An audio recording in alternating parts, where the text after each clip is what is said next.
Welcome back. President Joe Biden says he directed the Defense Department to start working on a plan to require the COVID vaccine for all members of the armed forces. But can he even do that? Brandon Lewis verifies the history of mandatory vaccines for the military, starting at the very beginning of our nation. President Joe Biden's administration is working on a plan to mandate vaccines for all military members. That's prompted backlash from some Republicans saying it would infringe on their freedoms. In response, others claim it's hardly an extraordinary move, pointing all the way back to the Revolutionary War. So, let's verify. Is it true George Washington mandated inoculations during the Revolutionary War? Our sources are the Library of Congress and the Mount Vernon Ladies Association, which oversees Washington's estate.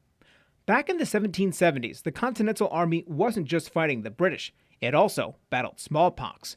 In 1777, Washington described the virus as a potentially greater threat, quote, than the sword of the enemy. Most British soldiers were either inoculated or had smallpox as children and were now immune, but the disease wasn't common in most of the colonies. Around the time the Declaration of Independence was signed, the Army Heritage Center estimates up to 3,000 men were sick, many with smallpox, causing the Americans to lose control of some major cities. In response, Washington wrote his Director General of Hospitals and ordered him to inoculate new recruits that came through Philadelphia.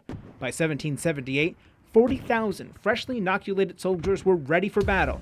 So, it's true, Washington did mandate inoculations during the Revolutionary War. With your Verify, I'm Brandon Lewis. With your history lesson there. So if there's anything else you'd like us to verify, send a message to our email, verify@12newsnow.com, or message us on social media.